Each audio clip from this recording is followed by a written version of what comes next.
We're starting again. Welcome to part 3. Yay! Yay! Because this one's about Apple. We went from E3 to honestly, this is a good way to go at this point. Starting with E3 and then going to Apple is kind of a logical decision to make, though, because a lot of people are predicting that Apple's gonna get into the games market. Is it possible? Is it possible? Yes. The reason why I'm saying this is because a lot of the same hardware that you can run on a PC, you can run on a Mac, and Apple has finally kind of gotten that in their head. Intel joined forces, started creating the Core 2 dual processors for them. Quad cores, hex cores are coming out for them now. Steam has already jumped on that bandwagon, has already created a client for Mac, has already released some games for the Mac. Team Fortress 2, Portal have already been released for Mac. I mean, is it possible that Mac can step into a console market? It is possible. It's possible, but not and I mean, I'm going to tell you the reason why is because if you pick up an iPad 2, and my sister owns an iPad 2, and I got to play some weird first-person shooter with it, and it was actually kind of fun. The graphics were not terrible at all. They were actually pretty good. I mean, granted, you could tell you were playing on a handheld, but I mean, it's not impossible for them to come out and do it because it's, they have probably one of the, some of the best third-party application, and that's basically through the App Store.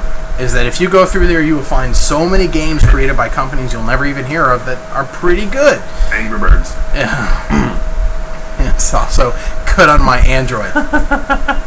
Anyway, the thing is, well, that's actually a good point. Android versus Apple in this regard. They don't want hardcore gamers because that's a niche market. But see, here's the problem between Android and Mac, and this is the big issue that I find, is that when it comes down to hardware, Apple's got it better, and the reason being is because they're one company that only makes one product. That is what they do. Yeah. Android, you've got 14, 15 different companies that make an Android-based phone. It's going in every direction. And the specs don't match ever. So, I mean, I don't know. I think that's kind of a one-leg horse kind of thing. I'm surprised to hear you defending Apple. I hate Apple. I do. It's fashionable to hate Apple. But see, that's kind of the key word. Is it's just fashionable in general. And it's kind of like being a hipster in technology. Sort of. I just don't believe. I mean, I look at Apple products, and I look at the price of their products, and I think that's the one thing that boils me over every time. Is it's a good product. I will say that I love an iPhone 4. They are quality hardware. They really are. I mean, I love the iPhone. I love the iPad. I mean, they're great pieces of hardware, and they are quality. But I just can never justify a price tag because it's just. And do you think that will affect their entry into the games market? It could, because if they come out with a console that's $800, I ain't gonna buy it. Yeah. I mean, if they're gonna get into games, and this is one of those things that you can hang over my head, and if I'm wrong, you can come, stomp me later.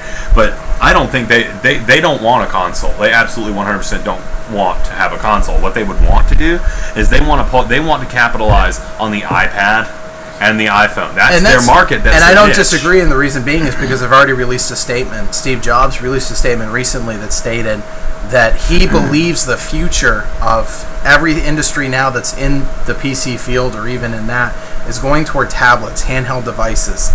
It's not in desktops anymore, and that's what he believes. Now, do I agree with that? No, because there'll always be a market for the desktop. But I will say this. I do agree with the fact. I do agree with the fact that people have technically moved to a tablet-based industry. And I think this is interesting too, because Steve Jobs says that everything's going to a tablet-based structure, right? Well, you know what? Nintendo just threw their hat in on that.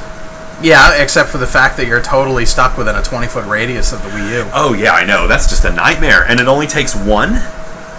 You can only have one controller? At the moment, it's confirmed one. However, they are looking into ways to making it two. It does use AMD technology. They're talking, and when they say that, they're talking about the iFinity technology. iFinity can run up to 4 actual displays. So there is a possibility we may see a second or a third. But the big issue with that is that the hardware that runs the actual visual screen isn't in the screen. It's run from the console itself, and it sends data wirelessly to the device that then transmit the data on the screen. Really interesting. I did not know that. If they can't find a way to get at least 2, preferably 3, going 2 that would be console. Good. Forget. I wouldn't even care if it was 3. I want 2. All right, I'll make that concession. If they can't find a way to get 2 of those controllers to work with that console, it is dead in the water. It is a bloated, rotten carcass. Quote. Well, so anyway, going back to the wonderful conversation about Apple.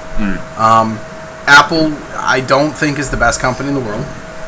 They do release good product, expensively. I don't like their ideology. I don't like their philosophy. Their approach to the market. We go their way, and that's just I mean, I know a lot of people that have Apple-based products, and they love their Apple. I've got 3 sisters, and 2 of them swear by Apple.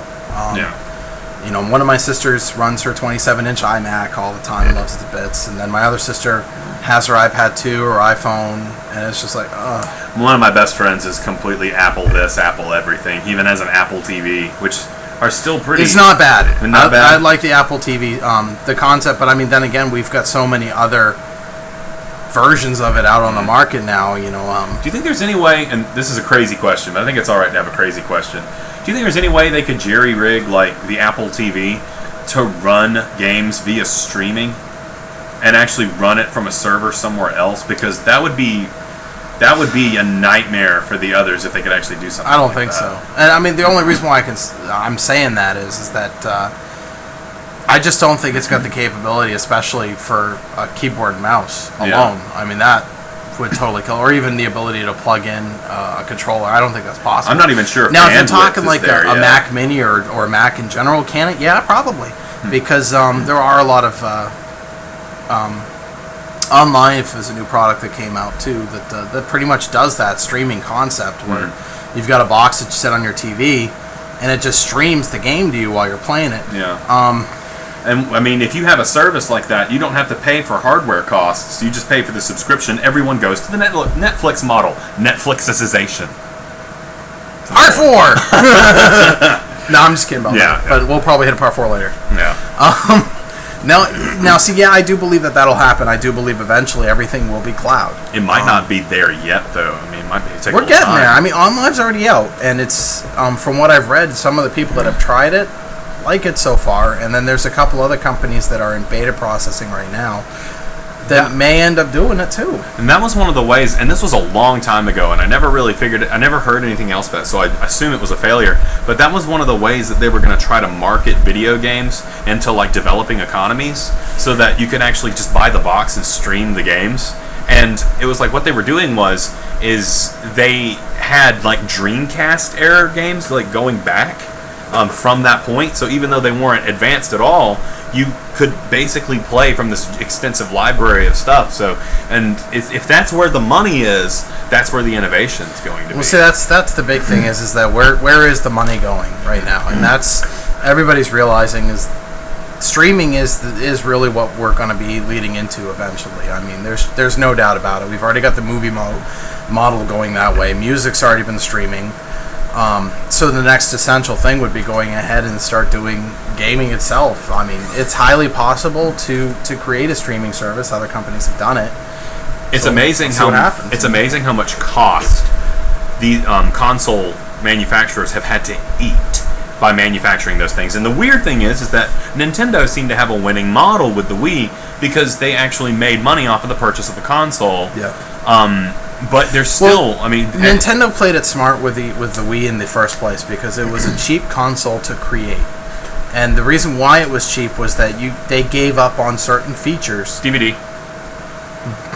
I was so angry when I heard HD. that. Oh, yeah. They gave up a lot. They gave up a lot of things because they wanted to make a console that would at least work and give them the ability to move over to older system games, which it did in a sense too. I mean, I don't believe that their emulation system for older GameCube games or even the Game Boy Advance-based stuff, it wasn't a good idea, but it worked. Main reason I bought the Wii was actually for the Virtual Console because I wanted a console experience with my favorite games again. and then they kind of abandoned it. Well, So. the Wii U, they've already announced that they're going to definitely focus again on having a retro channel, which is cool. However, one of the biggest concerns that people have already raised is that the game that you buy isn't tied to an account; it's tied to your console. So if your console breaks, you lose what you bought. Yeah. So I mean, now granted, Nintendo's failure rate is really low.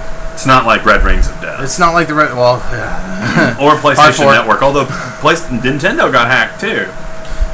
Yeah, but I mean, it wasn't a hack that was kind of like Sony. I mean, Sony didn't just get hacked; they got destroyed. Nintendo did get hacked, but it was kind of a, hey, we can hack you, just to let you know. Yeah. And they didn't do any damage to the Nintendo system. Nintendo did release an official statement saying nothing was really touched during this process, and they felt the same way that a lot of other people felt, was that it was just a quick, we have the ability to do this, so watch your back. Yeah. I mean, that's kind of how it came out, and then, I mean, be right back.